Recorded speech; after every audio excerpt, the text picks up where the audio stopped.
Hello everybody, this is Digraj Singh Rajput. Welcome to magnet brains. इस video lecture में हम एक नया चैप्टर स्टार्ट करने वाले हैं, क्लास 9th इकोनॉमिक्स का चैप्टर, जो कि आपका लास्ट चैप्टर है। कौन सा है? Class 9th economics chapter, food security in India. ठीक है, food security in India topic. अगर आप चैप्टर का नाम देखोगे तो इसे देख के आपको क्या समझ में आया कि किसी ना किसी प्रकार की सिक्योरिटी की बात कर रहे हैं। सिक्योरिटी क्या होता है? इन जनरल अगर हम सिक्योरिटी वर्ड की बात करें तो आपको प्रोटेक्शन देना। अब सिक्योरिटी के आगे क्या प्रीफिक्स लग गया यहां पे? फूड सिक्योरिटी, मतलब आपके खाने को प्रोटेक्शन देना। तो क्या होता है मैं आपको बताता हूं फूड सिक्योरिटी में क्या होता है। ठीक है, तो आपके खाने को, आपकी प्लेट को बीच में रखा जाता है, चारों तरफ से सोल्जर्स खड़े होते हैं और वो आपको लेके जाते हैं। नहीं, ऐसा कुछ नहीं है। ठीक है, फूड सिक्योरिटी इन इंडिया क्या है? सिंपल सा कंसेप्ट है कि हम हमारी जनता के लिए खाना इंश्योर कर ले कि हाँ एक सफिशिएंट अमाउंट में फूड अवेलेबल है। ठीक है, हाँ एक मिनट, अब मैंने अवेलेबल कहा तो सिर्फ अवेलेबिलिटी ही फूड सिक्योरिटी को इंश्योर नहीं करती है। बहुत अच्छा चैप्टर है, काफी सारी नई चीजें आपको जानने को मिलेगी। ठीक है, अलग अलग डायमेंशंस देखने को मिलेंगे, क्या देश में है सिस्टम वो भी देखने को मिलेगा। इन जनरल फूड सिक्योरिटी से जुड़े हुए कुछ इंपॉर्टेंट टॉपिक्स को भी समझने को मिलेगा। तो बिलीव मी, मजा आने वाला है इस पूरे चैप्टर में। ठीक है, तो थीम ऑफ द चैप्टर अगर हम देखें तो फूड सिक्योरिटी इन इंडिया, तो हम हर डायमेंशन पे इसको समझेंगे। What is food security, why food security, for हुम, ठीक है, हु आर फूड इनसिक्योर, ये सारे ऐसे टॉपिक्स आने वाले हैं। एंड हाउ फूड सिक्योरिटी कैसे इंश्योर की जाती है। तो अगर आप देखोगे चैप्टर, मैंने आपको एक ब्रॉड आउटलाइन दिया, अभी हम ये भी डिस्कस करेंगे what we are going to discuss in this chapter. तो ये जो ब्रॉड आउटलाइन है ये किस बारे में बताती है आपको? ये बताती है what are the multi dimensions. ठीक है, मल्टी डायमेंशंस फूड सिक्योरिटी से जुड़े हुए कौन कौन से अलग अलग डायमेंशंस हैं जो फूड सिक्योरिटी को एक इंपॉर्टेंट टॉपिक बनाते हैं। तो कौन कौन से इंपॉर्टेंट टॉपिक्स है वो मैंने आपको बता दिए। फूड सिक्योरिटी से जुड़े हुए ये सारे इंपॉर्टेंट टॉपिक्स हैं और इसी थीम के अराउंड क्या करता है, पूरा का पूरा चैप्टर रिवॉल्व करता है। इन्हीं सारी चीजों को हम पूरे चैप्टर में पढ़ने वाले हैं, फूड सिक्योरिटी और फूड सिक्योरिटी से रिलेटेड इश्यूज को, चैप्टर्स को। ठीक है, what we are going to study in this chapter. ठीक है, तो हम इस चैप्टर में पढ़ेंगे what is food security. What food security क्या है? अफोर्डेबिलिटी, एक्सेसिबिलिटी, ठीक है, अवेलेबिलिटी। तो जो तीन डायमेंशन है इंपॉर्टेंट जिसपे क्वेश्चन बन के आता है, उन इश्यूज को डिस्कस करेंगे।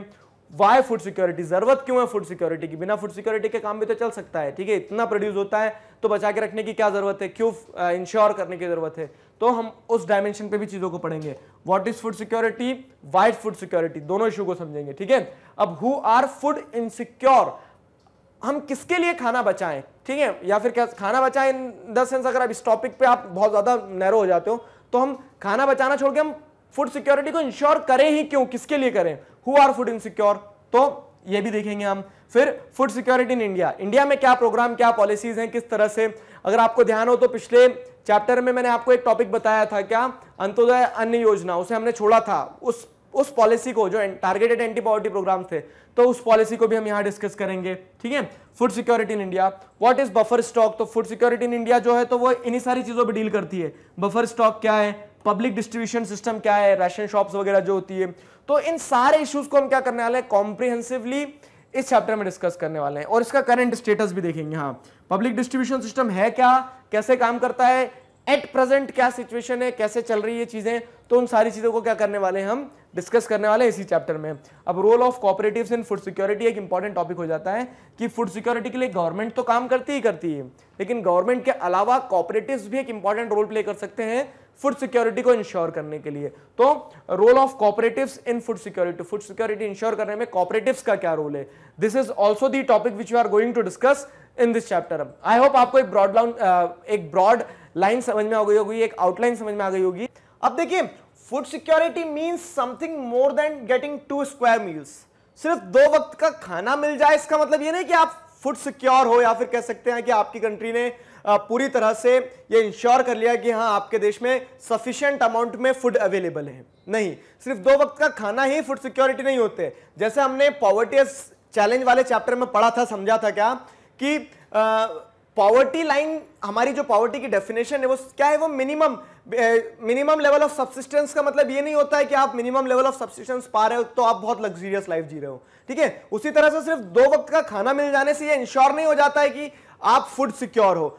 आज 2 वक्त का मिल रहा है, मान लो कल को सिचुएशंस बदल जाती है, ठीक है, सारी कंडीशंस आपके फेवर में नहीं होती है, तो आपको 2 वक्त का खाना भी नहीं मिलेगा फिर तो उस सेंस में क्या है कि फूड सिक्योरिटी एक ब्रॉड डायमेंशन है, एक ब्रॉड इशू है which is needed to be debated and discussed. ठीक, तो अब food security has following dimensions. अब देखो, जब 2 वक्त का खाना मिल जाना ही सिर्फ फूड सिक्योरिटी का कह सकते हैं कि पूरा डायमेंशन नहीं होता है। तो फूड सिक्योरिटी का एक ब्रॉड कंसेप्ट है। अब उस ब्रॉड कंसेप्ट को समझने के लिए हमें उसके इन डेप्थ तक जाना होगा।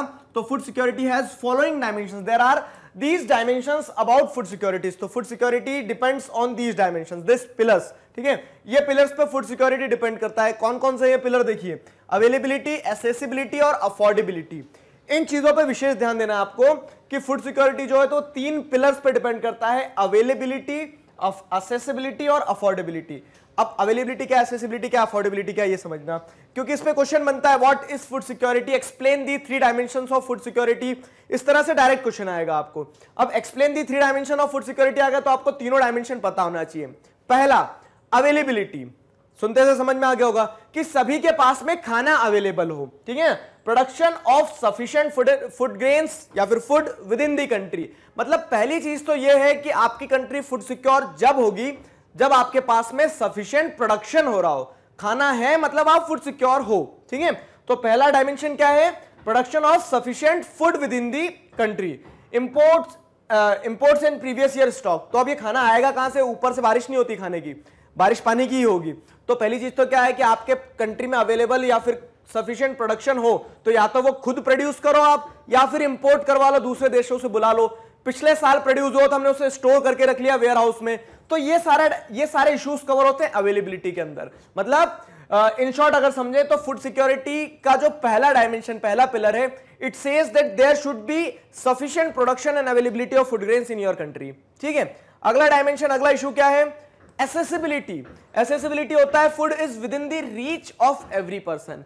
अब हर इंसान की पहुंच में भी होना चाहिए। पहुंच में कैसे होना चाहिए, पहुंच में ऐसा नहीं कि आपके हाथ की पकड़ में आ जाए खाना।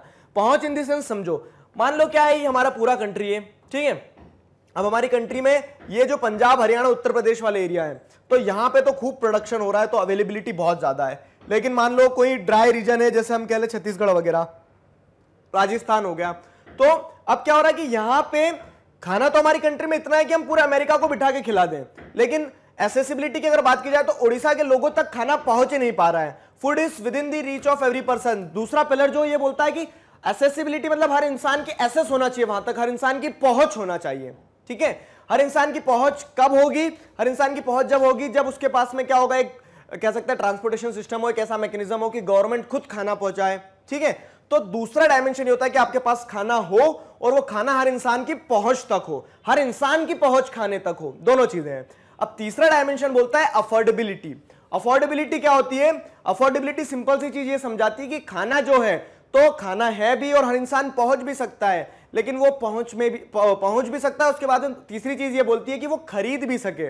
जैसे एग्जांपल देखते हैं, एग्जांपल क्या देखते हैं, ग्लास लगा हुआ है, ठीक है, मतलब एक शोरूम है तो उसमें ग्लास है, पीछे की तरफ क्या है, पीछे की तरफ खाना है, अवेलेबल है, ठीक है, एसेसिबल है। एक बच्चा है, भूखा है, वो जाता है रोड पे से देख लेता है कि यार खाना बस मेरे से 1 फीट दूर ही है, ठीक है, 1 फीट दूर ही रखा है खाना, तो उसे दिख भी रहा है खाना, उसकी पहुंच भी है वहां तक, एसेसिबिलिटी भी है, ठीक है, खाना उस तक पहुंच गया, वो खाने तक, दोनों आमने सामने है। लेकिन अफोर्डेबिलिटी की अगर बात की जाए, लेकिन वो खाना जो है तो जो कह सकते हैं कि जहां पे भी जो आउटलेट है तो उस आउटलेट में खाना जहां रखा बहुत महंगा है, ठीक है ना, and the boy is not able to afford that food, ठीक है। तो अफोर्डेबिलिटी क्या है, यहाँ पे अफोर्डेबिलिटी 0 हो गई, मतलब he is not able to afford that food. तो उस सेंस में क्या है कि तीनों डायमेंशन पे ध्यान दिया जाए, ठीक है, अवेलेबिलिटी भी हो खाने की एसेसिबिलिटी भी हो कि मतलब हाँ लोगों की पहुंच में भी है खाना, खाने तक लोग पहुंच गए, लोग तक खाना पहुंच गया। और तीसरी चीज जो है, everyone have the enough money, everyone should have, ठीक है, everyone should have the enough money to buy sufficient safe and nutritious food according to their diet, ठीक है। तीसरा डायमेंशन ये बोलता है कि हर इंसान उस पोजीशन में भी रहे कि वो खरीद सके, और खरीदने में सिर्फ ऐसा नहीं कि सिर्फ आटा खरीद लिया, एक पूरा कंप्लीट फूड होना चाहिए, सफिशिएंट सेफ एंड न्यूट्रिशियस, ठीक है, सिर्फ पेट ही ना भरे वो, ठीक है। Food security means something more than getting 2 square meal, सिर्फ पेट नहीं भरना है वहां पे, उसे न्यूट्रिशियस फूड भी मिले। तो ये फूड सिक्योरिटी का क्या है, पूरा डायमेंशन है, 3 पिलर्स है जो फूड सिक्योरिटी के हैं। तो food security is ensured in country only if enough food is available for all the person, all persons have the capacity to buy food of acceptable. देखो अब यहां पे तीनों समझना चलना, food security ensured in the country only if enough food is available. तो availability वाला dimension हो गया, available to all the persons, all persons have the capacity to buy the food, capacity to buy the food में affordability और दोनों points एक साथ आ जाते हैं, of acceptable quality and there is no barrier on access to food, ठीक है, एसेसिबिलिटी भी आ गया। तो इन तीनों डेफिनेशंस को, इन तीनों डायमेंशंस को कवर करते हुए डेफिनेशन हमने फ्रेम करी है, ठीक है।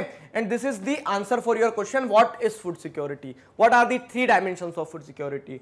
आई होप तीनों के एक्सप्लेनेशन क्लियर हुए, तीनों आप समझ पाए पॉइंट्स। अब किसके लिए करेंगे, एक सवाल ये भी बनता है, हु आर फूड इनसिक्योर, किन लोगों को हमें प्रोटेक्शन देने की जरूरत है, या फिर कह सकते हैं कि जो नेचुरल कैलेमिटी आ रही है तो उस समय पे हमने देखा कि कुछ लोग बहुत ज्यादा एडवर्सली इफेक्ट हो जाते हैं, तो वो कौन सा ग्रुप है जो ज्यादा फूड इनसिक्योर है, या फिर इन जनरल कहा जाए तो हु आर फूड इनसिक्योर, ठीक है।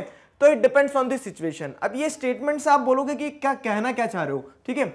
It depends on the situation का मतलब सिंपल सी चीज है। देखिए मैंने आपको बताया कि वो राजा वाली कहानी बताई थी कि अधिकतर क्या होता है कि एक राज्य में जो बहुत गरीब लोग होंगे तो वो क्या होंगे, वो फूड इनसिक्योर होंगे, मान लो, क्योंकि उनके पास पैसा नहीं है। लेकिन अकाल पड़ गया अगर, ठीक है, सूखा पड़ गया है, खाने को कुछ नहीं है, तो राजा भी फूड इनसिक्योर हो जाएगा। तो हु आर फूड इनसिक्योर, ये डिपेंड करता है सिचुएशन के ऊपर, कंटेक्स्ट के ऊपर डिपेंड करता है कि आप किस समय पूछ रहे हो, किस स्थिति में पूछ रहे हो, ठीक है। लेकिन अगर हम फिर भी देखें तो इन जनरल नॉर्मल सिचुएशन में फूड इनसिक्योर कौन होता है, तो the worst affected groups are landless people, traditional artisans, petty self employed. तो नॉर्मल सिचुएशन में देखें तो वर्स्ट अफेक्टेड ग्रुप कौन होते हैं, कौन सबसे ज्यादा फूड इनसिक्योरिटी का सामना करते हैं, तो वो लैंडलेस पीपल हैं, ट्रेडिशनल आर्टिशियंस हैं, पेटी सेल्फ एम्प्लॉयड मतलब छोटे मोटे काम जो खुद करते हैं अपने, वो लोग फूड इनसिक्योर होते हैं, ठीक है। These are the group of people who are worst affected, ठीक है। And second thing is ill paid working groups, casual labour, seasonal labour. तो ये सारे लोग होते हैं, ये सारे लोग भी फूड इनसिक्योर की कैटेगरी में आते हैं, ill paid working group, casual labour और सीजनल लेबर, ठीक है। तो ये सारे लोग भी फूड इनसिक्योर की कैटेगरी में आ जाते हैं। आई होप आपको समझ में आए। रूरल एरियाज में होगा, अर्बन एरियाज में ये हो गए कैजुअल लेबर जिनके पास कोई काम नहीं होता है, या फिर कह सकते हैं कि यूं ही काम कर लेते, कहीं पे कुछ वजन उठाने का काम है, ये सारी चीजें, ठीक है। तो ये ग्रुप हो गया वर्स्ट इफेक्टेड। अब अगर उसी चीज का हम एग्जांपल देखें तो आपकी बुक में दो स्टोरी दी है, रामू की कहानी दी है, ठीक है, और अहमद की कहानी दी है। अब देखो कहानी आप भी पढ़ सकते हो, कहानी कोई भी पढ़ सकता है, सेकंड क्लास का बच्चा भी। तो कहानी की एक ब्रॉड क्रक्स मैं आपको दिखाता हूं कि रामू जो है, तो ये रूरल एरिया का फूड इनसिक्योर ग्रुप का एग्जाम्पल बताता है रामू, ठीक है। तो वहां पे क्या है, रामू है, रामू का लड़का है, रामू का लड़का भी काम करता है, ठीक है, लेकिन साल भर काम करने का क्या मिलता है उसे, बहुत कम पैसे, 1000 रुपए मिल रहे हैं, ठीक है। अब रामू के और भी बच्चे हैं, और भी मतलब बहुत सारे बच्चे बच्चियां हैं, तो उसमें क्या होता है कि रामू के ऊपर बर्डन बहुत ज्यादा है। रामू की वाइफ भी काम करती है कैजुअल लेबर की तरह, ठीक है। तो उसे काम करने के बदले में मिलता क्या है, तो आधा लीटर दूध मिल जाता है और कुछ खाने का सामान मिल जाता है। तो इस तरह से रामू के यहाँ पे ये काम चल रहा है। अब क्या होता है, कभी कभी इनको बिना खाए भी सोना पड़ता है। और यहाँ पे जैसे जो लास्ट पार्ट देखोगे आप स्टोरी का, तो क्या बताता है, लास्ट पार्ट स्टोरी का ये बताता है कि सीजनल हंगर को फेस करते हैं। ये सीजनल हंगर क्या होती है आगे बढ़ेंगे इसी वीडियो में, बाकी थोड़ा सा एक आपको मैं आइडिया दे देता हूं कि जब क्या रहता है, खेतों में काम रहता है तब इन्हें खाने को ठीक ठाक मिल जाता है, लेकिन जब खेतों में काम नहीं रहता तब खाने को भी नहीं मिलता है। आया समझ में? तो जब प्रोडक्शन हो रहा है उस समय पे क्या है कि एक सीजन में बहुत ज्यादा प्रोडक्शन हो रहा है तो तब इन्हें काम मिल रहा है तो खाने को भी मिल जा रहा है, लेकिन एक सीजन पे जब काम नहीं है तो खाने को नहीं मिल रहा है। तो क्यों? क्योंकि खेतों में काम नहीं है, अब जब काम पे नहीं जाएंगे तो खाने को कौन देगा। तो इस तरह से रामू की कहानी में हमने देखा कि यूजुअली जैसे लैंडलेस पीपल, ठीक है, रामू के पास जमीन नहीं है, तो ये लोग क्या हो गए, ये फूड इनसिक्योर ग्रुप हो गए। वहीं पे अहमद की कहानी देखोगे तो बेंगलोर में है, कहीं गांव से आए अहमद, ठीक है, झुमरी तलैया से मूव होकर आ गए। अब अहमद की स्टोरी में क्या है कि अहमद की फैमिली बहुत बड़ी है, माँ बाप भी रह रहे हैं सब साथ में। अहमद रिक्शा धकाता है, उसके बाद में जो पैसे मिलते हैं तो वो पैसे से वो क्या करता है, अपना गुजर बसर करता है, खाना कमाता है, ठीक है। अब क्या होता है, अहमद को थोड़ा सा रिलीफ कहाँ मिल जाता है, अहमद के पास में येलो कार्ड है। अब ये येलो कार्ड क्या है तो इसी चैप्टर में हम पढ़ेंगे, ठीक है। तो उसे क्या मिल जाता है, राशन शॉप्स पे, जिस दिन राशन शॉप्स खुली रहती है उस दिन वहां पे जाके उसे वहां से राशन मिल जाता है, तो वो कुछ वीट और कुछ राइस वगैरह वहां से खरीद लेता है कम पैसे में, सब्सिडाइज्ड रेट में। तो ये क्या हो रहा है, राशन शॉप्स क्या होती है, ये सारी चीजें भी पढ़ेंगे इसी चैप्टर में। तो स्टोरी के माध्यम से उन्होंने आपको हिंट दे दिया, एक सीजनल हंगर का और यहाँ पे पब्लिक डिस्ट्रीब्यूशन सिस्टम का। तो दोनों कहानियां पढ़िएगा आप, ठीक है। दोनों कहानियों को जब पढ़ोगे तो आपको एक आउटलाइन समझ में आएगी, क्लियर। तो अभी डिपेंड्स ऑन दी सिचुएशन, यहां से हम आते हैं हु आर फूड इनसिक्योर, ये आ गया समझ में। दोनों कहानी के थ्रू अब हम ये देख सकते हैं कि फूड इनसिक्योरिटी जो है तो अधिकतर इन ग्रुप्स में होती है, जो हमने आपको भी बताई, ठीक है। अब आगे अगर देखें तो social composition also affects the food security. ये क्या चीज है, सोशल कंपोजिशन क्या होता है, मतलब आपकी सामाजिक संरचना कैसी है, ठीक है, आपकी सोसाइटी में कौन कौन है। तो हम देखते हैं सोसाइटी में कोई अपर कास्ट का भी होगा, कोई लोअर कास्ट का भी होगा। तो इस तरह से सोसाइटी में क्या होता है, जो सोसाइटी का कंपोजिशन है, जो सोशल कंपोजिशन है, ठीक है, to a large extent the social composition also affects the food security. तो हु आर फूड इनसिक्योर हम देखें तो जो सोशली एक्सक्लूडेड लोग हो गए, जैसे so called schedule caste, schedule tribe, other backward caste, तो ये जो लोअर कास्ट के ग्रुप से, तो इन्हें क्या किया जाता है, इन्हें इकोनॉमिक अपॉर्चुनिटीज से भी क्या किया जाता है, डिप्राइव किया जाता है। उनके पास में इतनी अपॉर्चुनिटीज नहीं होती कि वो क्या करें, खूब पैसा भी कमाएं। अब जब वो उन्हें इकोनॉमिक अपॉर्चुनिटीज से डिप्राइव किया जाता है तो कहीं ना कहीं वो क्या होता है, जब कमा नहीं रहे तो खाएंगे कैसे, तो they came under the category of food insecure population. आया ना समझ में, ये प्रॉब्लम यहां पे देखने को मिलती है। फिर आगे अगर देखें तो people affected by natural disaster, those who migrate in search of work, ठीक है। अब और ग्रुप बता रहा हूं, those who are coming under the food insecure section, ठीक है। तो people affected by natural disaster, अब जैसे हमने कैलामिटी के टाइम पे देखा कि राजा भी क्या बन सकता है, फूड इनसिक्योर बन सकता है। तो नेचुरल डिजास्टर से जिन लोगों ने नेचुरल डिजास्टर को फेस किया है वो फूड इनसिक्योर बन जाते हैं। Those who migrates in search of work, जो जॉब ढूंढते ढूंढते एक जगह से दूसरी जगह माइग्रेट करते, वो भी फूड इनसिक्योर बन जाते हैं, ठीक है। फिर उसके बाद में प्रेग्नेंट एंड नर्सिंग मदर्स, तो जो प्रेग्नेंट लेडीज होती हैं, ठीक है, और जो नर्सिंग मदर्स होती है, तो वो भी फूड इनसिक्योर होती है। अब मुझे पता है यहां पे आपको डाउट आएगा, ये कैसे हो गया। देखो मैं समझाता हूं, फूड इनसिक्योरिटी का मतलब क्या होता है। ऐसा नहीं कि सिर्फ आपको 2 वक्त का खाना मिल गया तो आप फूड सिक्योर हो गए हो। फूड इनसिक्योरिटी का मतलब हमने फूड इनसिक्योरिटी की डेफिनेशन में देखा था, अवेलेबिलिटी, अफोर्डेबिलिटी और एक्सेसिबिलिटी में प्रॉपर न्यूट्रिशियस फूड होना चाहिए, ठीक है। अब प्रेग्नेंट और नर्सिंग मदर्स जो है, नर्सिंग मदर जो मतलब जिनका बच्चे हैं छोटे छोटे, तो प्रेग्नेंट लेडी को क्या चाहिए रहेगा, प्रॉपर न्यूट्रिशन चाहिए रहेगा। और अधिकतर हम क्या देखते हैं कि पुअर हाउस होल्ड में न्यूट्रिशन पे उतना ज्यादा ध्यान नहीं दिया जाता। तो कोई फीमेल अगर प्रेग्नेंट है तो उस समय उसे ज्यादा न्यूट्रिशन की जरूरत होती है, फल हो, ठीक है, तरह तरह की दालें हो, ये सारी चीजें हो, तो ये सारी चीजें चाहिए रहती है। लेकिन होता क्या है, हम उन चीजों से उन्हें डिप्राइव कर देते हैं। पेट तो भर रही है, वो बकायदा पेट भर रही है, खाना खा रही है, रोटी अचार खा रही है, ठीक है, लेकिन क्या हो रहा है कि वो उस न्यूट्रिशन को तो छोड़ दे रही है, न्यूट्रिशन नहीं ले पा रही है, तो इसके चलते वो भी फूड इनसिक्योर हो जाती है। आया ना समझ में, ये चीज ध्यान रखना है। तो people affected by natural disaster, those who migrates in search of work, pregnant and nursing mothers, तो जो प्रेग्नेंट और नर्सिंग मदर्स होती है वो भी फूड इनसिक्योर होती है। And small children are food insecure population, छोटे बच्चे खूब सारा खाना है, 56 प्रकार के व्यंजन है, लेकिन वो जानबूझ के मस्ती में नहीं खाते अगर, तो क्या हो गया, वो भी फूड इनसिक्योर हो सकते हैं। तो ये ग्रुप है, ठीक है। और हमारी कंट्री के कुछ डेटा के हिसाब से 11 करोड़, ठीक है, 11 करोड़ जो कंपोजिशन है पॉपुलेशन का, ठीक है, इस ग्रुप में, किसमें, प्रेग्नेंट एंड नर्सिंग वुमेन और स्मॉल चिल्ड्रन में, they are considered to be food insecure, ठीक। तो हु आर फूड इनसिक्योर, ये पूरी कहानी मैंने आपको बताई कि these all groups comes under food insecure group. अब अगर distribution of food insecure people देखा जाए कि कहां पे, ऐसा हम बता सकते हैं कि हमारे देश में यहां पे ज्यादा फूड इनसिक्योर है, तो जी हां, ऐसा डिस्ट्रीब्यूशन भी है, ठीक है। तो in high in some states, the population composition of food insecure population is high in some states. तो कौन कौन से स्टेट्स में हाई है, इकोनॉमिकली बैकवर्ड स्टेट्स, जैसे the states of Uttar Pradesh वगैरह में बहुत ज्यादा है, ठीक। Eastern and south eastern parts, तो उत्तर प्रदेश में भी, उत्तर प्रदेश का जो ईस्टर्न और साउथ ईस्टर्न पार्ट है, वहां पे क्या हो रहा है कि फूड इनसिक्योर जो ग्रुप्स हैं, फूड इनसिक्योर ग्रुप्स की पॉपुलेशन बहुत ज्यादा है, ठीक है। The states of Uttar Pradesh, eastern and south eastern parts. तो वेस्टर्न क्यों नहीं लिखा है यहाँ पे बता सकते हो, क्योंकि जब ग्रीन रेवोल्यूशन आया था, अभी आगे पढ़ेंगे, तो ग्रीन रेवोल्यूशन वेस्टर्न पार्ट में उसका इंपैक्ट बहुत था, ठीक है, तो उसके चलते वहां प्रोडक्शन बहुत ज्यादा हुआ, तो वहां की पॉपुलेशन फूड इनसिक्योर नहीं है। लेकिन जहां पे इंपैक्ट नहीं हुआ ग्रीन रेवोल्यूशन का, जैसे ईस्टर्न और साउथ ईस्टर्न पार्ट्स, तो यहां पे फूड इनसिक्योर पॉपुलेशन ज्यादा रह रही है। बिहार में है, झारखंड में, उड़ीसा में, so these are some of the poorest state of our country. West Bengal, Chhattisgarh, parts of Madhya Pradesh and Maharashtra accounts for largest number of food insecure people in country. तो हमने डिस्ट्रीब्यूशन देख लिया कि where do the most of food insecure population resides in our country. So these are some of the states, these states are economically backward states, ठीक है। अब क्या होता है, अब देखो फूड इनसिक्योरिटी पे हमने इतनी सारी चीजें समझ ली कि कौन कौन है, ठीक है, एक मेजर ग्रुप देख लिया हमने, और वहीं पे मैंने आपको बताया कि सिर्फ 2 वक्त का खाना मिल जाने से ये इंश्योर नहीं हो जाता कि आप फूड सिक्योर हो, ठीक है, वहां पे आपको प्रॉपर खाना भी मिलना चाहिए। तो हंगर जो है, हंगर की बात आई, भूख, ठीक है, hunger another aspect indicating food insecurity. हमारी कंट्री में खाना, पेट तो भर रहे हैं लोग, लेकिन उनकी भूख सही तरह से शांत नहीं हो पा रही है, कैसे, तो ये हंगर जो दूसरा इंपॉर्टेंट एस्पेक्ट है इंडिकेटिंग फूड इनसिक्योरिटी, इसे समझते हैं कि हंगर क्या चीज है, ठीक है।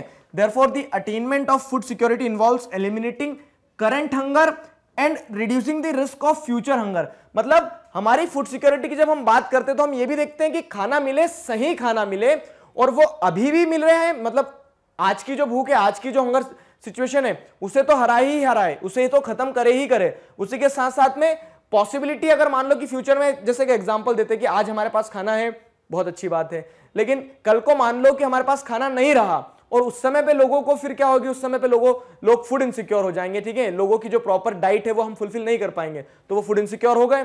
तो फूड सिक्योरिटी दो डायमेंशन पे यहां पे ऐसे काम करती है कि हम अभी पे भी ध्यान देते हैं और फ्यूचर में भी, और इसीलिए हम बफर स्टॉक बनाते हैं। बफर स्टॉक क्या है अभी आगे पढ़ेंगे। ठीक है, तो देखो यहां पे वही बताया गया, हंगर हैज टू डायमेंशंस, दो तरह की हंगर होती है। एक होती है क्रॉनिक हंगर, दूसरी होती है सीजनल हंगर।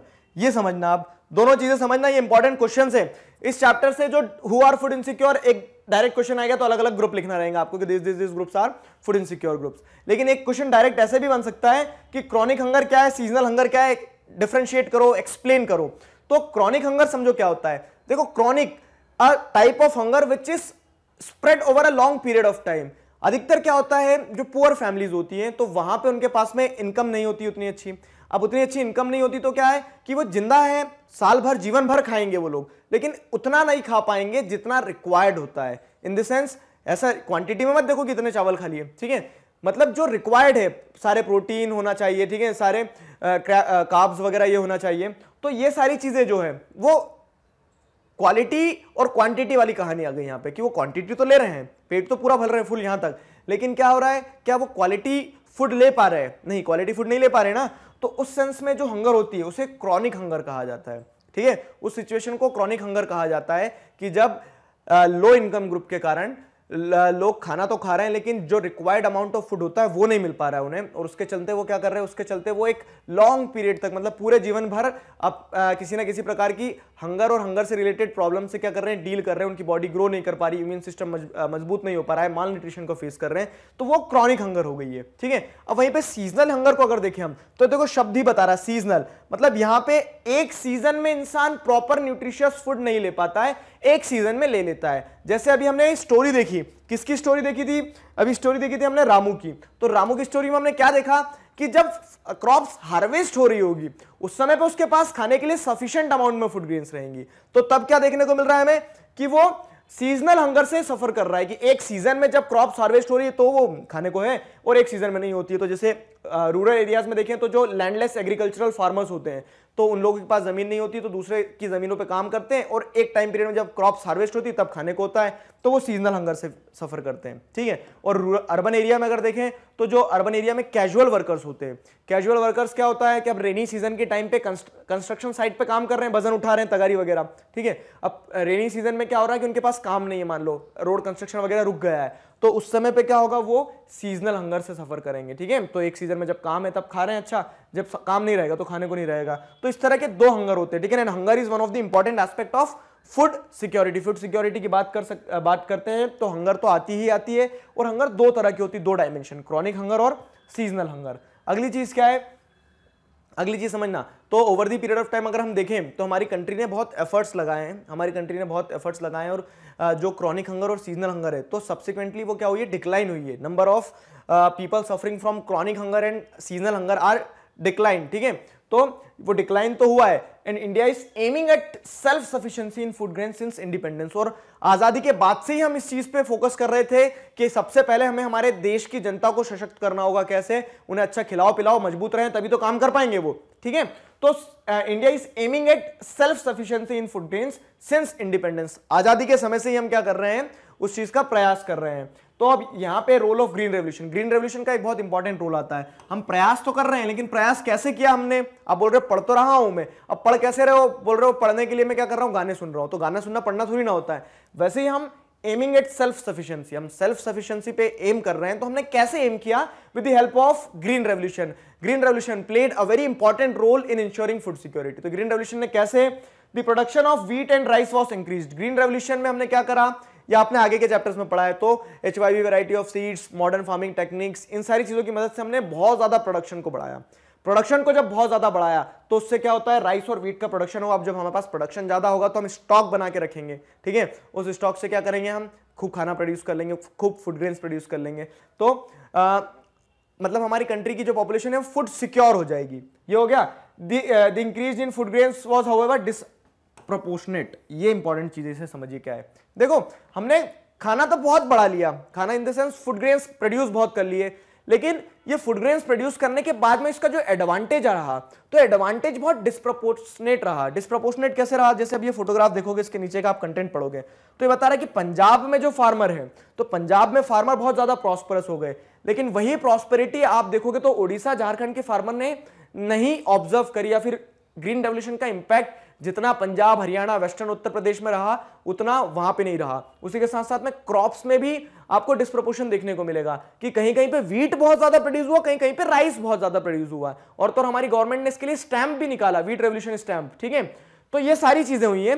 लेकिन अगर बात करें तो देखो, अब यहाँ पे बहुत सारे टॉपिक्स एक ही टॉपिक्स में कवर हो गए। मतलब मैं कंसेप्ट ये लेके चलता हूँ कि एक हेडिंग जो दी है तो उसे एक वीडियो लेक्चर में हम कंप्लीट करें, ठीक है। Food who are food insecure के मैंने आपको ग्रुप्स बता दिए कि these are the groups who constitute the population of food insecure, ठीक है। अब आगे आती है कि फूड सिक्योरिटी में हम हंगर को भी लेते हैं। Hunger is one of the important dimension of food security.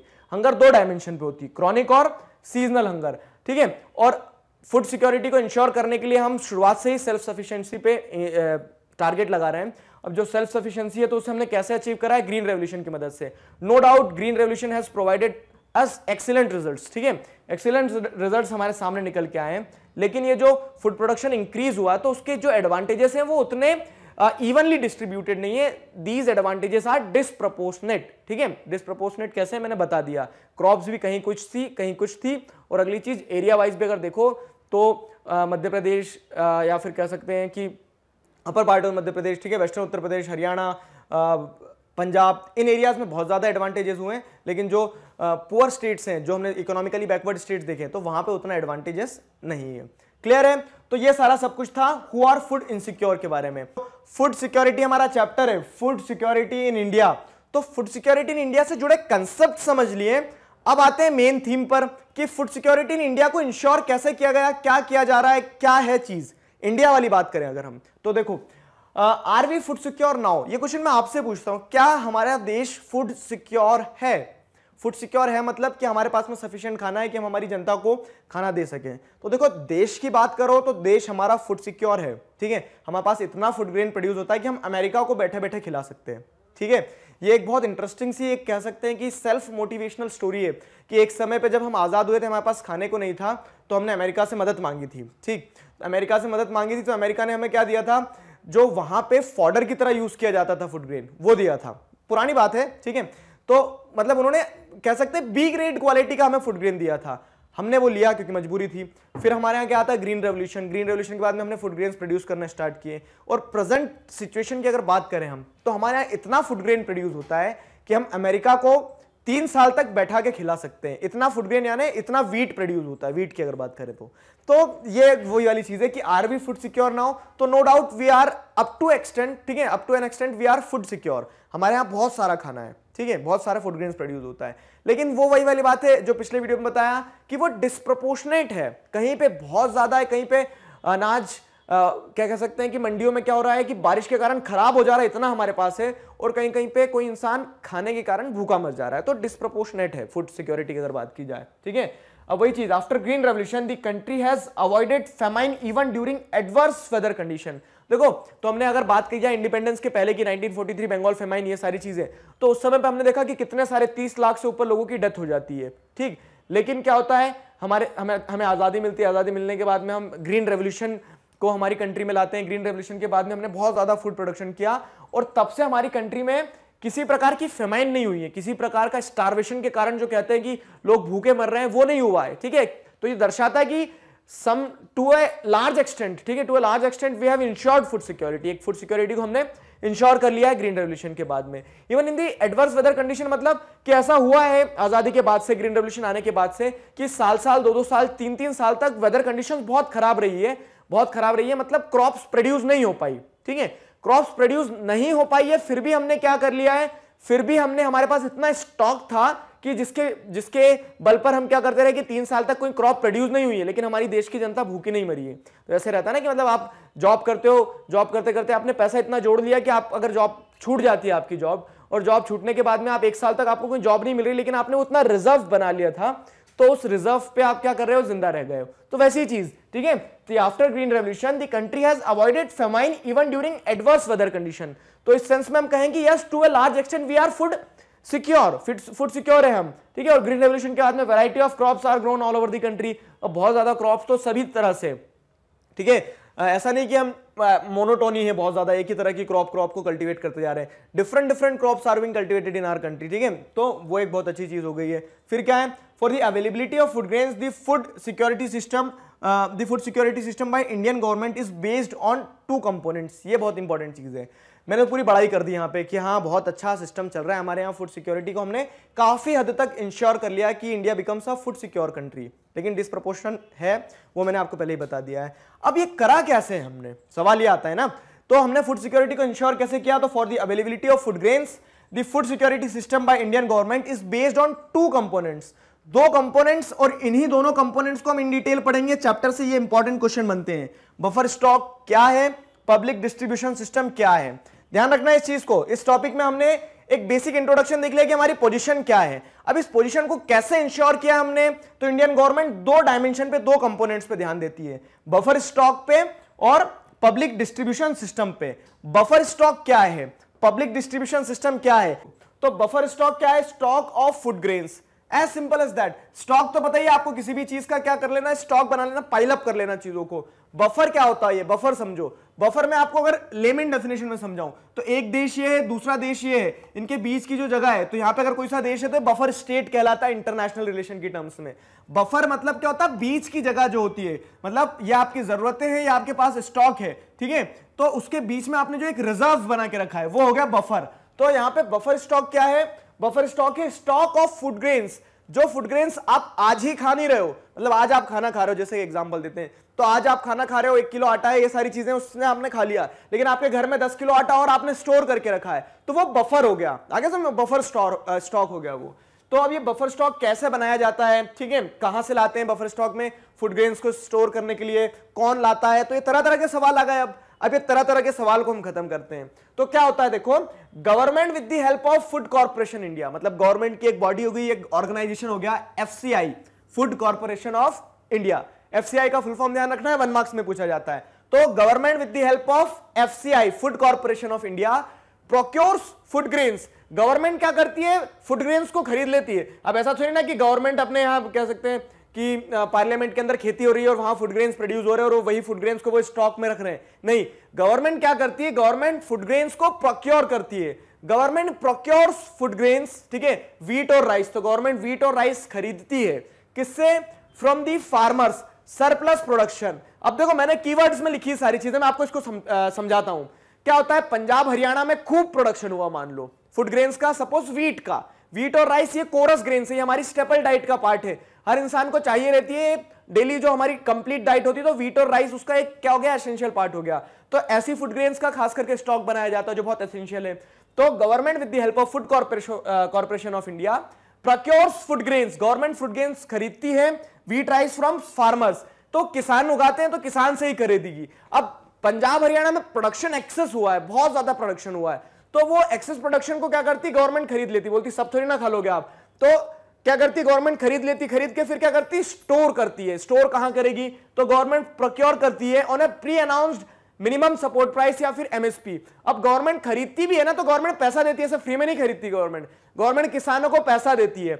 अब वो तो अच्छी चीज है, अब उसमें अलग क्या आ गया, प्री अनाउंस्ड प्राइस, MSP, ये क्या चीज है, ठीक है, ये क्या भला है, तो समझाते हैं। मतलब आप खेती करने वाले हो और आप जिस दिन बीज को बोने वाले हो, when you are going to sow the seed, ठीक है, उसी दिन आपको बता दिया जाएगा, उससे पहले ही प्री अनाउंस्ड, मतलब आपकी फसल कट के घर में नहीं है, उसके पहले आपको पता है कि हाँ आपको इतने पैसे मिलेंगे, ठीक है। तो गवर्नमेंट ने अनाउंस कर दिया कि 2000 रुपीज पर क्विंटल व्हीट खरीदेंगे हम, तो आपने कैलकुलेट कर लिया, अच्छा मेरे 100 क्विंटल व्हीट प्रोड्यूस होंगे, तो 100 के 2000 के हिसाब से 2 लाख, ठीक है, तो 2 लाख रुपीज के क्या मेरे व्हीट हो जाएंगे। तो गवर्नमेंट ऐसा फिक्स कर देती है कि हाँ आप ये फसल प्रोड्यूस करो, आपको इतना पैसा मिनिमम देंगे हम।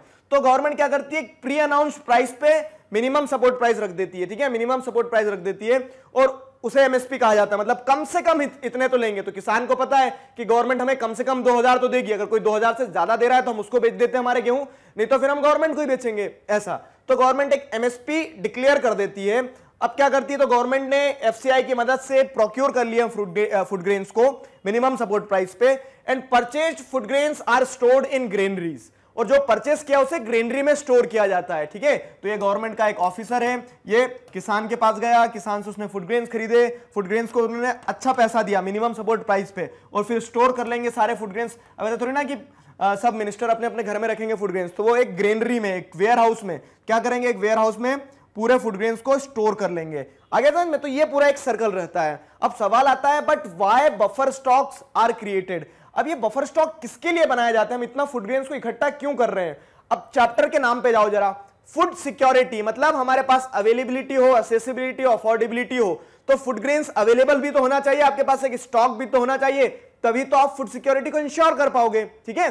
तो इसलिए गवर्नमेंट खरीदती है। But why buffer stocks are created, तो अब ये बफर स्टॉक क्यों क्रिएट किए जाते हैं वो समझाते। देखो आपको, मतलब आपने फूड ग्रेन्स आपके क्या कर लिए, आपने बहुत सारे स्टोर कर लिए, you have created buffer stock. The food grains in buffer stocks are distributed to deficit area and among the poorer strata of society. क्यों बनाया जाता है बफर स्टॉक, देखो क्या होता है, हमने देखा पंजाब हरियाणा में खूब प्रोडक्शन हुआ मान लो, लेकिन क्या राजस्थान में भी उतना प्रोडक्शन हो पाया, वेस्टर्न राजस्थान में नहीं, लेकिन लोग तो रह रहे हैं वहां पे, तो वहां के लोग खाना नहीं खाएंगे क्या, खाएंगे। तो गवर्नमेंट क्या करती है, जैसे यहां पे ज्यादा है यहां से खरीदा, स्टोर किया, जब जरूरत पड़ेगी तो जहां कम है वहां क्या कर देगी गवर्नमेंट, डिस्ट्रीब्यूट कर देगी। तो गवर्नमेंट ये बफर स्टॉक का क्या करती है, the food grains in buffer stock are distributed to deficit area and among the poorer strata of society. तो जो पुअरर स्ट्राटा है हमारी सोसाइटी का, उसके बीच में बांट दिए जाते हैं फूड ग्रेन्स। फ्री में नहीं बांटती गवर्नमेंट, पैसे लेती है, लेकिन the food grains are sold at the price much lower than the market price. यहां पे एक और चीज है, देखो आप इसको अगर समझोगे ना बफर स्टॉक को, तो ये बहुत सारी सोशल इश्यूज को आपको समझा देगा। थोड़ा सा ऑफ द टॉपिक जाके बताऊंगा, एक्स्ट्रा चीजें बताऊंगा, लेकिन काम की होगी। देखो क्या हो रहा है, पहली चीज तो आपने बफर स्टॉक बनाया, आपने फूड सिक्योरिटी को इंश्योर कर लिया, आपने इंश्योर कर लिया कि आपके देश में खाने की कमी नहीं होगी। क्यों, क्योंकि आपने एक्सेस प्रोडक्शन जहां हुआ था वहां से खरीद के ग्रेनरीज में स्टोर कर लिया है। अब आप क्या कर रहे हो, जो स्टोर किया है तो वो खाना आप लोग ही खाएंगे, ऐसा तो नहीं ना कि स्टोर किया तो जमीन खा जाएगी, वो इंसानों को ही देना होगा ना। तो आप क्या करते हो, दी फूड ग्रेन्स जो है, तो फूड ग्रेन्स बफर स्टॉक से डिस्ट्रीब्यूट कहां करते हो, जहां खाने की कमी है, ठीक है। तो जहां खाने की कमी थी आपने वहां खाना पहुंचा दिया। अब उन लोगों में भी कोई बहुत गरीब होगा, ठीक है, तो गवर्नमेंट क्या करती थी, food grains are sold at price much lower than the market price. जैसे मैं समझाता हूं, गवर्नमेंट ने क्या करा, 2000 रुपीज क्विंटल के रेट पे गेहूं खरीदा है, मतलब पर केजी अगर देखें तो 20 रुपीज केजी हो गया वीट, ठीक है, वीट 20 रुपीज केजी में पड़ा है गवर्नमेंट को। अब गवर्नमेंट ने ग्रेनरीज में स्टोर किया, ट्रांसपोर्टेशन से लाए वो सारी चीजें, तो गवर्नमेंट को और 25 रुपए पड़ गया सारी कॉस्ट मिला के, 25 रुपए केजी। अब क्या होता है, गवर्नमेंट उसी वीट को 3 रुपए केजी में बेच देती है, मान लो। कहां पे बेचेगी, तो ये जो मैंने लिखा है ना, the food grains are sold at much lower price than the market price, और इस प्राइस को इशू प्राइस कहा जाता है, इतना समझ लो। तो गवर्नमेंट खरीदती है मिनिमम सपोर्ट प्राइस पे, और क्या करती है, बहुत कम कीमत पे, मार्केट प्राइस से कम कीमत पे, 3 रुपए केजी में वीट को क्या कर दे रही है, बेच दे रही है, इशू प्राइस पे बेच दे रही है, ठीक है। तो गवर्नमेंट ऐसा क्यों करती है, मैंने कहा देखो बहुत सारे सोशल इश्यूज समझ में आएंगे आपको। तो ऐसा करने से गवर्नमेंट को दो फायदे, एक तो फूड सिक्योरिटी इंश्योर कर ली, दूसरा अपने देश में जो पॉवर्टी है, तो पॉवर्टी को खत्म करने में गवर्नमेंट क्या कर रही है, यहां पे स्टेप ले रही है। गवर्नमेंट को पता है गरीबी खत्म करना है, तो कैसे खत्म करेगी गरीबी, तो जो सक्षम है वो क्या करेगा, वो मार्केट से खरीदेगा, और गवर्नमेंट को लग रहा है कि यार इन्हें सपोर्ट की जरूरत है, तो गवर्नमेंट खुद लॉस बियर करती है, 20 रुपए में खरीदती है लेकिन 3 रुपए में बेचती है। आगे समझ में, तो इस तरह से गवर्नमेंट क्या करती है, पॉवर्टी खत्म करने की कोशिश करती है, ठीक है। तो why does the government do so, तो आया समझ में, गवर्नमेंट ऐसा इसलिए करती ताकि वो जो रिक्वायर्ड पॉपुलेशन है, जिसे जरूरत है इन चीजों की, ठीक है, पॉवर्टी एलिवेशन के लिए प्रोग्राम इंपॉर्टेंट है कि इस तरह से बफर स्टॉक बनाया जाए और उन्हें बेचा जाए। अब सवाल आता है बेचा कैसे जाता है, तो आप बोलोगे कि ऐसे बेच देते डायरेक्ट, नहीं, इतना सिंपल नहीं है। सिंपल या फिर कह सकते हैं उसमें एक मैकेनिज्म जुड़ा हुआ है, वो मैकेनिज्म है पब्लिक डिस्ट्रीब्यूशन सिस्टम का। अब ये पीडीएस क्या है, what is the public distribution system.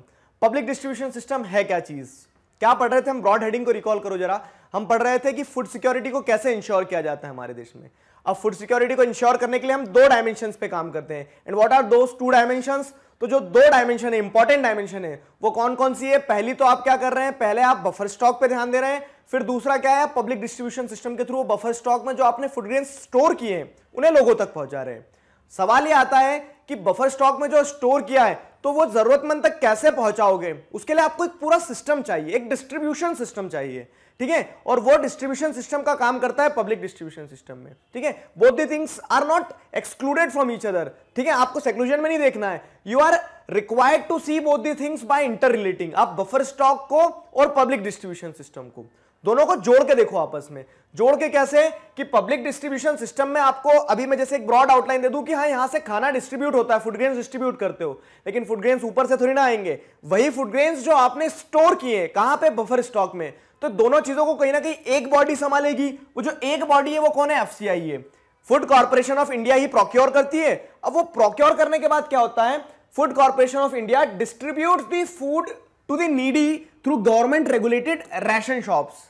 आया समझ में। अब देखो how is the food distributed to the needy, कोई भी पहुंच जाएगा राशन शॉप पे, लाओ भैया खाना दे दो, ठीक, फूड ग्रेन्स दे दो, मुझे जरूरत है। अब हमें कैसे पता चलेगा कि ये जरूरतमंद है या नहीं है, तो उसके लिए भी आगे कहानी है। बाकी होता क्या है, तो नीडी जो रिक्वायर मतलब कह सकते हैं कि ट्रू बेनिफिशियरी है, जिसको सच में उस चीज की मदद होना चाहिए, जिसको सच में उसका बेनिफिट मिलना चाहिए, वो हम आइडेंटिफाई करते हैं मतलब food corporation of India with the help of government, ठीक है।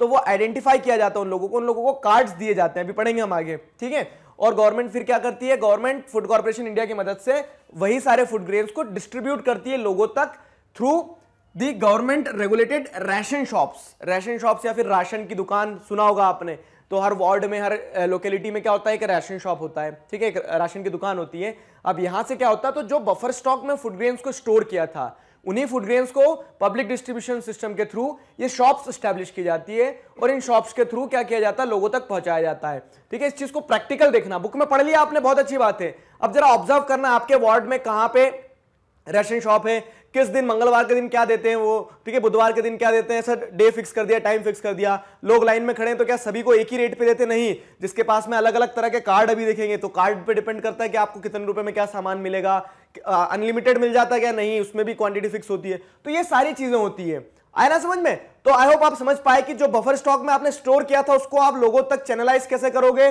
तो food corporation of India with the help of ration shops distributes the food grains to the people, ठीक है। and this whole system is known as public distribution system, और ये public distribution system कहलाता है। मतलब आपको खाना डिस्ट्रीब्यूट करना है ना पब्लिक में, तो वो पब्लिक डिस्ट्रीब्यूशन सिस्टम हो गया। अब यही राशन शॉप्स जो होती है, तो दीज राशन शॉप्स जहां पे गवर्नमेंट इशू प्राइस पे सेल करती है प्रोडक्ट्स को, तो ration shops are known as fair price shops, ठीक है। इन्हीं राशन शॉप्स को फेयर प्राइस शॉप्स भी कहा जाता है। फेयर प्राइस शॉप्स क्या है, गोरी दिखती क्या दुकानें, नहीं, फेयर प्राइस शॉप इसलिए क्योंकि यहां पे जो दाम लगाया जाएगा आपको, जो कीमत, जिस कीमत पे देंगे फूड ग्रेन्स, वो बहुत फेयर होता है, बहुत जस्ट होता है, ठीक है। जैसे 3 रुपए किलो चावल, गेहूं, ये सारी चीजें होती है ना, तो वो बहुत क्या होता है, कम होता है, इस कारण से उसे फेयर प्राइस शॉप कहा जाता है। Any family with a ration card can buy a stipulated amount of these items, ठीक है। Stipulated amount of these items में क्या जाएगा, जैसे 35 kg ऑफ ग्रेन्स।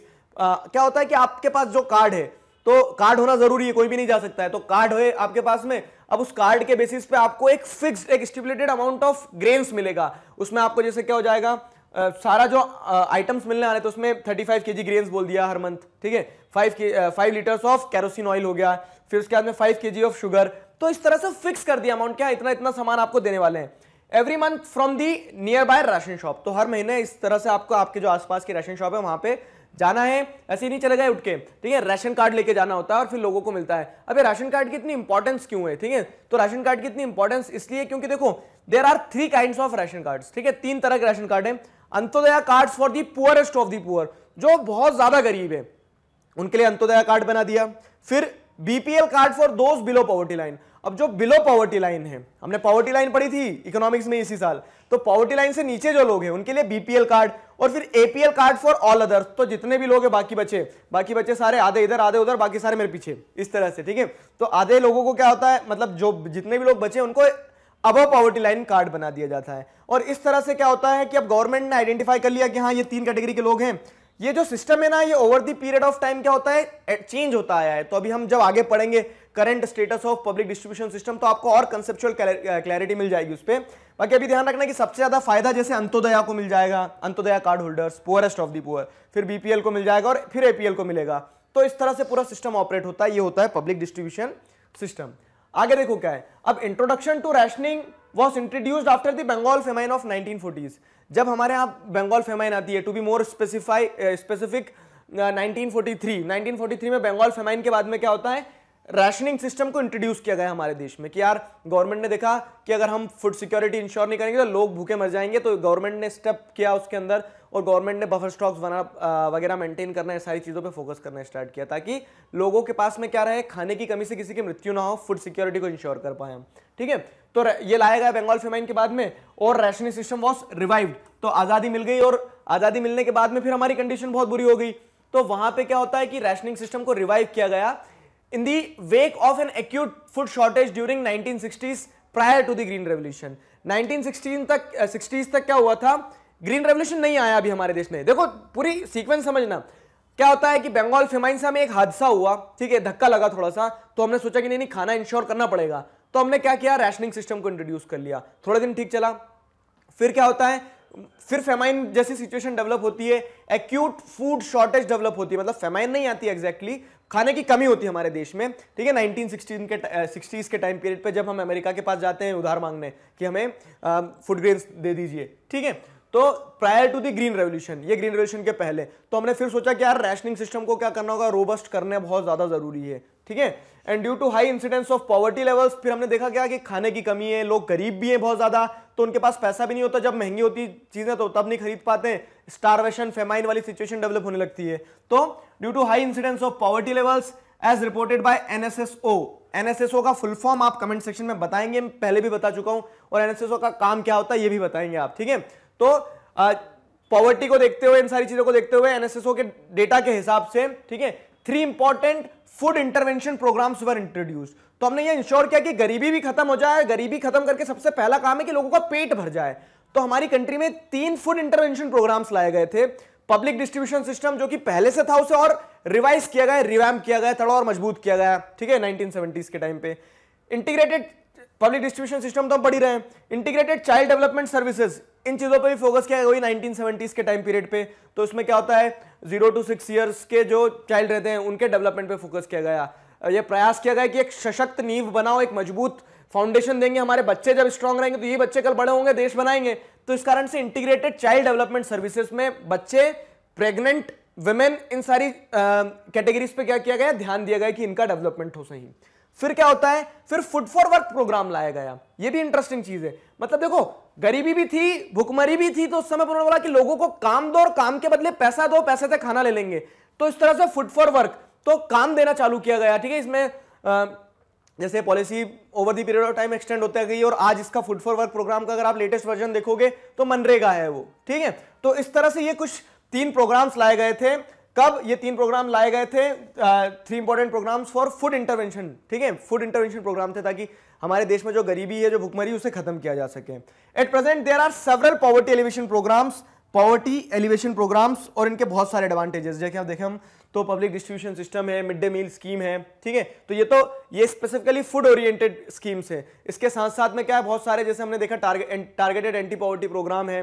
तो उन सारी चीजों की मदद से अब क्या किया जा रहा है, उन सारी चीजों की मदद से गरीबी हटाई जा रही है। गरीबी हटेगी तो अपने आप फूड सिक्योरिटी इंश्योर कर पाएंगे ना, तो वो सारी चीजें की जा रही है। आई होप आपको रिलेशन समझ में आया कि पब्लिक डिस्ट्रीब्यूशन सिस्टम क्या है, बफर स्टॉक क्या है। एक बार फिर से रिकॉल करवा दूं मैं, तो हम अगर स्टार्ट करें, एफसीआई एक इंपॉर्टेंट चीज हो गई, प्रोक्योरमेंट एक इंपॉर्टेंट चीज हो गया, एमएसपी एक इंपॉर्टेंट चीज हो गया, इशू प्राइस एक इंपॉर्टेंट हो गया और ग्रेनरीज में स्टोर किया जाता है। यहां तक हुआ, उसके बाद में फिर राशन शॉप्स, राशन कार्ड्स, ये सारी चीजें इंपॉर्टेंट। तो जब भी आप आंसर लिखते हो पब्लिक डिस्ट्रीब्यूशन सिस्टम का या फिर बफर स्टॉक का, तो ये कीवर्ड्स हैं, इन्हें इंक्लूड करना ही करना है। क्लियर है? ये जो चीजें पढ़ेंगे हम, current status of public distribution system, तो ये जो बच्चे कॉम्पिटिटिव्स की तैयारी कर रहे हैं या फिर कह सकते हैं क्या कि थोड़ा सा एक जनरल अवेयरनेस वाली बात जो है, तो वो यहां पे आपको मिलेगी। ठीक है, तो हम देखेंगे अभी करंट में भी इतना करंट नहीं क्योंकि बुक पुरानी है और भी अपग्रेडेशन हुआ है बहुत सारा, लेकिन हम देखेंगे आपकी बुक के हिसाब से नया नया सिस्टम, पब्लिक डिस्ट्रीब्यूशन सिस्टम आ गया, आपने देखा। ठीक है, हमने हमारी कंट्री में फूड सिक्योरिटी इंश्योर करने के लिए पब्लिक डिस्ट्रीब्यूशन सिस्टम ले आए, लेकिन इसमें इस टाइम पे, जैसे मैंने आपको पिछले लेक्चर में भी बताया क्या कि टाइम पे चेंजेस आए, अपग्रेडेशन हुआ है, तो वो क्या क्या हुआ है वो समझने वाले हम इस वीडियो लेक्चर में। आई होप आप सभी लोगों के पास में टेबल है आपकी बुक पर। ठीक है, अब ये टेबल लेकर बैठना है अपने पास में और उसका साथ साथ में टैली करते चलना है। देखो क्या होता है, तो public distribution system initially the PDS coverage was universal. ये क्या बोलना चाह रहे हैं, तो जब पब्लिक डिस्ट्रीब्यूशन लॉन्च किया गया तो 1992 तक पीडीएस की जो कवरेज जो थी तो वो यूनिवर्सल थी, मतलब हर इंसान को पब्लिक डिस्ट्रीब्यूशन सिस्टम में क्या मिल रहा था, खाना मिल रहा था। ठीक है, 2.34 रुपीस केजी में व्हीट मिल रहा था और राइस मिल रहा था 2.89, तो ये सबको मिल रहा था। ठीक है, आगे समझ में, जितना चाहिए उतना ले लो। तो उस तरह से पहले 1992 तक ये सिस्टम था पीडीएस, जो जनरल पब्लिक डिस्ट्रीब्यूशन सिस्टम था। फिर क्या होता है इन 1992 के बाद से क्या होता है, रिवैम्प्ड पब्लिक डिस्ट्रीब्यूशन सिस्टम आरपीडीएस लाया गया, revamped public distribution system targeting remote and backward areas. तो अब ये रिवैम्प्ड पब्लिक डिस्ट्रीब्यूशन सिस्टम जो लाए, आरपीडीएस लाए जो, तो इसमें क्या हुआ, अब इसमें 1992 के बाद से लाए तो इसमें बैकवर्ड ब्लॉक्स पे फोकस किया गया। बैकवर्ड ब्लॉक्स पे कैसे फोकस किया गया ये समझाता हूं मैं आपको। बैकवर्ड ब्लॉक्स मतलब जो आपकी कंट्री का पिछड़ा क्षेत्र है, तो पूरी कंट्री में 1700 ब्लॉक्स जो थे, डिस्ट्रिक्ट के अंदर ब्लॉक्स होते हैं, तो जैसे तहसील हो गई एक एग्जांपल। ठीक है, तो वहां पे क्या किया जाता है कि अब तहसील वगैरह को आइडेंटिफाई किया गया। अब तहसील वगैरह को आइडेंटिफाई करने के बाद में रिवैम्प्ड पब्लिक डिस्ट्रीब्यूशन सिस्टम में उन बैकवर्ड ब्लॉक्स में क्या किया गया, फूड ग्रेन्स को डिस्ट्रीब्यूट किया गया। यहां पे क्या है कि 20 केजी ऑफ फूड ग्रेन्स पर फैमिली, एक कार्ड होल्डर को 20 किलोग्राम तक का फूड ग्रेन दिया जाने लगा। और रेट क्या रखा गया है, ठीक है, रेट रखा गया है 2.80 और 3.77 for wheat and rice respectively. तो इस तरह से क्या होता है, इस तरह से अगर आप देखोगे तो रिवैम्प्ड पब्लिक डिस्ट्रीब्यूशन में जो बैकवर्ड ब्लॉक्स थे तो उन्हें क्या किया गया, बैकवर्ड ब्लॉक्स को थोड़ा सा और सहूलियत दी, एक तरह से कह सकते हैं, या फिर वहां पे ज्यादा फोकस किया गया है कि गरीबी अब हमने पूरे देश में लगभग कम कर दी है। तो अब रिवैम्प्ड पब्लिक डिस्ट्रीब्यूशन आरपीडीएस जो था तो उसका ऑब्जेक्टिव ये था। क्वेश्चन 1 मार्क्स में, 3 मार्क्स में ऐसे आते हैं कि explain the objective of RPDS. Clear. फिर उसके बाद क्या होता है, फ्रॉम जून 1997 से क्या होता है, टारगेटेड पब्लिक डिस्ट्रीब्यूशन सिस्टम पे फोकस किया गया है। अब देखो ये शब्द बता रहा है टारगेटेड, हमने मतलब क्या देखा है, टारगेटेड एंटी पॉवर्टी प्रोग्राम्स देखे थे, टारगेटेड पॉवर्टी एलिवेशन प्रोग्राम्स देखे थे, जिसमें आप स्पेसिफिकली किसी प्रकार की चीज को खत्म करने की कोशिश कर रहे हो। तो यहां पे क्या किया गया, जून 1997 से टारगेटेड पब्लिक डिस्ट्रीब्यूशन सिस्टम लाए, जिसमें क्या होता है, targeting the poor in all areas. तो अब यहां पे आप क्या कर रहे हो, आप सबको नहीं दे रहे हो फूड ग्रेन्स, या फिर सबको बेनिफिट्स नहीं दे रहे हो, यहां पे आप टारगेट कर रहे हो कि हाँ इस ब्लॉक में, बैकवर्ड ब्लॉक है लेकिन बैकवर्ड ब्लॉक में भी जो गरीब है उसे हम क्या देंगे, एडवांटेजेस देंगे। तो वहां पे क्या होता है, देखो समझना इस चीज को। तो ये जो टारगेटेड पब्लिक डिस्ट्रीब्यूशन सिस्टम था 1997 जून से इंप्लीमेंट किया गया, पुअर एंड नॉन पुअर, तो यहां पे आपने टारगेट बना दिया कि बिलो पॉवर्टी लाइन होंगे कुछ अबव पॉवर्टी लाइन होंगे। तो दिखती बात है कि आप ज्यादा एडवांटेजेस किसको देंगे, बिलो पॉवर्टी लाइन को। वही चीज हो रही है, देखो तो यहां पे क्वांटिटी जो थी तो 35 केजी ऑफ फूड ग्रेन्स पे कर दी क्वांटिटी, और बिलो पॉवर्टी लाइन जो है तो बिलो पॉवर्टी लाइन वाले कैटेगरीज को व्हीट जो है तो 4.15 रुपीज में और राइस 5.65 रुपीज में दिया जाने लगा। ठीक है, बिलो पॉवर्टी वाले जो कैटेगरी थी, और अबव पॉवर्टी लाइन वाली जो कैटेगरी थी उन्हें थोड़ा सा महंगा दे रहे थे, तो 6.10 और 8.30 for wheat and rice respectively. तो इस तरह से क्या हो रहा है, इस तरह से आप देखोगे तो टारगेटेड में आपने टारगेट कर लिया कि गरीबों को और क्या देना है, सहूलियत देना है थोड़ी सी। क्लियर है। अब इसके साथ साथ में और क्या चीजें होती है, देखो तो फर्दर इन 2000 एंड 2002, ठीक है, इन 2 सालों में क्या होता है, 2 स्पेशल स्कीम्स वर लॉन्च, 2 स्पेशल स्कीम्स लॉन्च की गई है, अंत्योदय अन्न योजना, ठीक है, और अन्नपूर्णा अन्न योजना, ये 2 स्कीम्स लाए गए हैं। ठीक है, अब ये अंत्योदय और अंत्योदय अन्न योजना और अन्नपूर्णा अन्न योजना जो है तो किसके लिए लाई गई, अंत्योदय अन्न योजना लाई गई है पुअरेस्ट ऑफ द पुअर, जो बहुत गरीब है उन लोगों के लिए, और उसके बाद में अन्नपूर्णा अन्न योजना जो है तो ये इंडिजेंट सीनियर सिटीजन्स के लिए। ठीक, अब इंडिजेंट मतलब एल्डरली, जो बुजुर्ग हो चुके हैं। समझना भी यहां पे इस चीज को, पब्लिक डिस्ट्रीब्यूशन सिस्टम में क्यों पढ़ रहे हैं, क्योंकि जो दोनों स्कीम्स थी, गवर्नमेंट ने स्कीम अनाउंस कर दी है, और स्कीम के जो बेनिफिट्स हैं तो benefits the 2 schemes was linked with the existing network of public distribution system. तो जो दोनों स्कीम्स में जो भी फैसिलिटीज दी जाएगी, जो मैं आपको भी बताऊंगा, तो दोनों स्कीम्स की फैसिलिटीज कहां से प्रोवाइड करेंगे, तो जो existing network of public distribution system है, ठीक है, तो उन पब्लिक डिस्ट्रीब्यूशन सिस्टम के थ्रू, उन राशन शॉप्स के थ्रू ही इन स्कीम्स के अंतर्गत आने वाले ये जो लोग हैं, ठीक है, पुअरेस्ट ऑफ दी पुअर और इंडिजेंट सीनियर सिटीजन्स, इन्हें एडवांटेज मिलेगा। अब दोनों स्कीम्स और कैसे मिलता है वो समझाता हूं, उसके पहले क्या एक बार फिर से recall, public distribution system over the period of time बदलता चले गया। रिवैम्प्ड में क्या किया उन्होंने, बैकवर्ड ब्लॉक्स को डिसाइड किया, फिर टारगेटेड में आपने above poverty below poverty line कर दिया, फिर 2 स्कीम आती है आपकी, अंत्योदय अन्न योजना और अन्नपूर्णा अन्न योजना। इन्हें आपने लिंक किया पब्लिक डिस्ट्रीब्यूशन सिस्टम के साथ में, और दोनों स्कीम जो है तो स्पेसिफिक ग्रुप ऑफ पॉपुलेशन के ऊपर फोकस करती है। क्या एडवांटेज हुआ उसका? एडवांटेज देखो तो अंत्योदय अन्न योजना जो 2002 में लाई गई, ये पुअरेस्ट ऑफ द पुअर, जो बहुत गरीब जिन्हें आइडेंटिफाई किया गया, ठीक है, 1 करोड़ पॉपुलेशन थी पूरी कंट्री की पॉपुलेशन में से, जो 1 करोड़ पॉपुलेशन आइडेंटिफाई की गई है उन्हें एडवांटेज देता था। तो यहां पे 35 kg ऑफ फूड ग्रेन्स मिलेगा, प्राइस 2 रुपीज, और राइस के लिए मतलब व्हीट के लिए 2 रुपीज और राइस के लिए 3 रुपीज, तो ये बहुत सस्ते में दिया जा रहा है, ठीक है, अंत्योदय अन्न योजना के अंदर। फिर क्या होता है, जो अन्नपूर्णा स्कीम है, तो अन्नपूर्णा अन्न स्कीम प्रोग्राम जो भी है, ठीक है, अन्न योजना सॉरी, तो उसमें क्या हो रहा है, उसमें इंडिजेंट सीनियर सिटीजन्स, जो एल्डरली सीनियर सिटीजन्स हैं, उन्हें 10 kg ऑफ फूड ग्रेन्स दिया जा रहा है। अब ये क्या हो रहा है, तो ये फ्री में दिया जा रहा है, मतलब आपके पास जो कार्ड है, तो उस कार्ड में अगर आप आते हो अन्नपूर्णा अन्न योजना के अंदर या फिर अन्नपूर्णा स्कीम के अंदर आते हो, तो वहां पे आपको क्या करना होगा, वहां पे आपको कार्ड दिखाना, बोला कि मैं इस स्कीम का बेनिफिशियरी हूं, तो आपको 10 kg of food grains free of cost मिलेगा। और अन्नपूर्णा में क्या, अन्नपूर्णा में ये मिल रहा है, और अंत्योदया में क्या हो रहा है, पुअरेस्ट ऑफ द पुअर हो, अंत्योदया से सबसे लास्ट में खड़े हो, तो उस हिसाब से आपको 35 kg ग्रेन्स मिलेगा, फ्री में नहीं मिलेगा लेकिन इस रेट पे मिलेगा। तो ये हमारे पास में कब तक की कहानी है, 2002 तक की अगर देखें। इसके बाद में और भी चेंजेस आए, जैसे अगर अभी देखोगे तो आप विडोज हो गया, ठीक है, उसके बाद में क्या हो गया, विकलांग जो हो गए, तो इन लोगों को फ्री में आज भी क्या मिल रहा है, फूड ग्रेन्स मिल रहा है। तो पब्लिक डिस्ट्रीब्यूशन सिस्टम में और भी इंप्रूवमेंट आया है, पेंशन मिल रही है, ये सारी चीजें, तो पेंशन खैर अलग पार्ट हो गया, बाकी ये एक बेसिक आइडिया मैंने आपको बताया। और क्या है, तो जो नेशनल फूड सिक्योरिटी एक्ट, ठीक है, NFSA, एक एक्ट भी लाया गया 2013 में।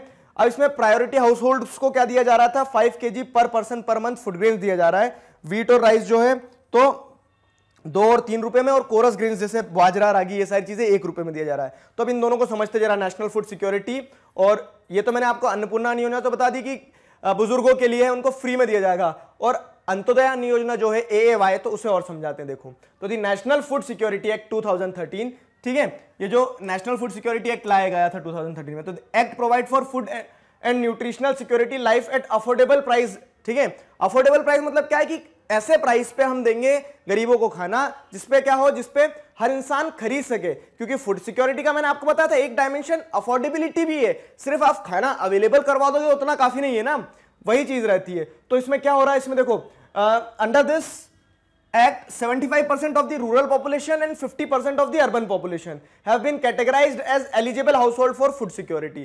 तो इस एक्ट के चलते आप इतनी परसेंट पॉपुलेशन को कैटेगराइज कर दे रहे हैं to be eligible for food security, मतलब आपको फूड ग्रेन्स जो है बहुत कम दामों पे, मतलब जो कम दाम है तो वो ये सेट किया गया है, 2 रुपए, 3 रुपए, 1 रुपए, इस पे मिला जाएगा, ठीक है। तो आपने एक बड़ी मास को क्या कर लिया, अपने अंदर इंक्लूड कर लिया, 75%, 50%, आपने एक बड़े सेक्शन को इंक्लूड कर लिया नेशनल फूड सिक्योरिटी के अंदर। क्लियर। आगे अगर देखें तो अंत्योदय अन्न योजना जो है, तो ये दिसंबर 2000 में लॉन्च की गई थी, और इस स्कीम में होता क्या है, 1 crore of the poorest identify कर लिया गया कि कौन सबसे ज्यादा गरीब है, 1 करोड़ पॉपुलेशन, पूरी पॉपुलेशन में से 1 करोड़ सबसे गरीब लोग निकाल लिए गए, ठीक है। अब फिर इसमें क्या किया जा रहा था, देखो टारगेटेड में हमने ये भी देखा था कि टारगेटेड में आइडेंटिफाई कर लिया बिलो पॉवर्टी लाइन, और उस बिलो पॉवर्टी लाइन में भी मैंने आपको अभी बताया था 3 तरह के कार्ड है, एक अंत्योदय कार्ड है, ठीक है।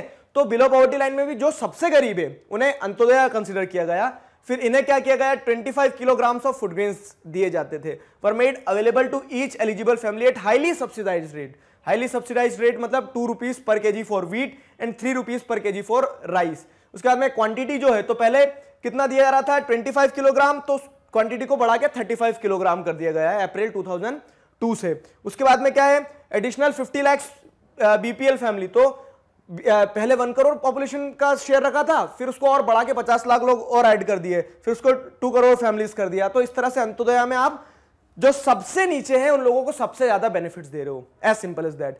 आई होप आपको ये रिलेवेंट मतलब इस डेटा की रिलेवेंस समझ में आई है कि कितना इंपॉर्टेंट है। आपको पूरा पब्लिक डिस्ट्रीब्यूशन सिस्टम जो हमने अभी तक थ्योरी पढ़ा था, तो उसका ग्राउंड रियलिटी बताइए कि कैसे वो इवॉल्व हो रहा है, what is the current status of public distribution system. तो an effective instrument in stabilising price and making food available to consumers at affordable prices.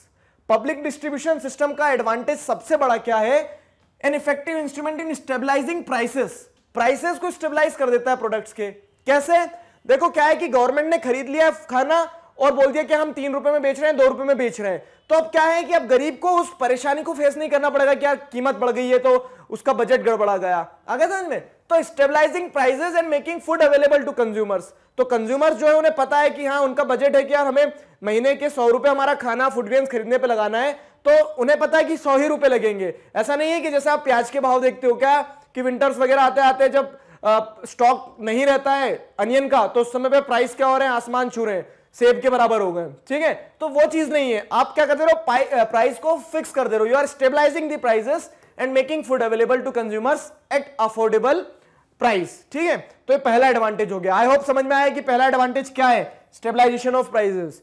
अगला एडवांटेज देखो, help in averting widespread hunger and famine. अब देखो क्या है, मान लो अगर खाना नहीं मिल पा रहा है, अवेलेबिलिटी तो है लेकिन अफोर्ड नहीं कर पा रहे हैं लोग, ठीक है, क्योंकि कीमत बहुत ज्यादा है, तो उसके चलते क्या होगा, वही वाली बात जो मैंने आपको बताई थी कि फूड ग्रेन्स तो होंगे, कम होंगे तो प्राइस बढ़ेगी, हर इंसान नहीं खरीद पाएगा, जो नहीं खरीद पाएगा वो स्टारवेशन की सिचुएशन में फंस जाएगा, भुखमरी, और उसके बाद में फेमाइन, ठीक है। तो क्या होता है कि अगर आपने पब्लिक डिस्ट्रीब्यूशन सिस्टम जैसा एक पूरा रोबस्ट मैकेनिज्म लगा के रखा है जो इंश्योर करता है कि आपके पास स्टॉक हो बफर स्टॉक में, और आप ये भी इंश्योर करते हो कि वो चैनलाइज हो जाए, लोगों तक पहुंच जाए, तो उसके चलते क्या होता है, this helps in averting widespread hunger and famine. तो भुखमरी, हंगर, फेमाइन से जो परेशानी हो रही है, डेथ हो रही है, इन सारी चीजों को आप क्या कर सकते हो, इन सारी चीजों को आप ऐसे डॉज मार के निकल जाओगे आगे, ठीक है, क्योंकि आपने क्या कर लिया, आपने तैयारी कर ली है। तो this is one of the greatest advantage of public distribution system. I hope the concept is clear, ठीक। By supporting food from surplus region of the country to the deficit one. और ये हंगर और famine को कैसे रोक सकते हैं हम, कैसे अवॉइड कर सकते हैं, तो हम क्या करते हैं कि पब्लिक डिस्ट्रीब्यूशन सिस्टम की मदद से, एफसीआई की मदद से बफर स्टॉक्स में स्टोर करते हैं फूड ग्रेन्स, जो कहां से आते हैं, सरप्लस रीजन से आते हैं, जहां खूब प्रोडक्शन हुआ हम वहां से फूड ग्रेन्स प्रोक्योर कर लेते हैं, और जहां पे जरूरत है, जहां डेफिसिट एरियाज है, वहां तक पहुंचा देते हैं। This is this second advantage. आया ना समझ में? 3 नंबर का क्वेश्चन है, लाइन लिखो एक्सप्लेन करो, लाइन लिखो एक्सप्लेन करो, या फिर सीधा यही लिख दो, पूरे नंबर लेके आओगे, बिलीव मी। आगे क्या है, minimum support price and procurement has contributed to an increase in food grain production and provided income security to farmers in certain region। ये भी एक इंपॉर्टेंट चीज होगी क्या, कि हमने देखा कि पब्लिक डिस्ट्रीब्यूशन सिस्टम में जो प्रोक्योरमेंट होती है तो वो एमएसपी पे होती है, मिनिमम सपोर्ट प्राइस पे। एक बार फिर से बताऊं क्या मिनिमम सपोर्ट प्राइस क्या है, देखो तो आप फिक्स कर देते हो कि हाँ प्री अनाउंस प्राइस रहता है कि आप वीट प्रोड्यूस करो, हम वीट के आपको इतने रुपए देंगे ही देंगे, तो किसानों को ये इंश्योर हो जाते हैं, किसान जितने भी फार्मर हैं तो farmers get insured of this कि हाँ उन्हें इस साल उनकी फसल के इतने पैसे मिलना तय है।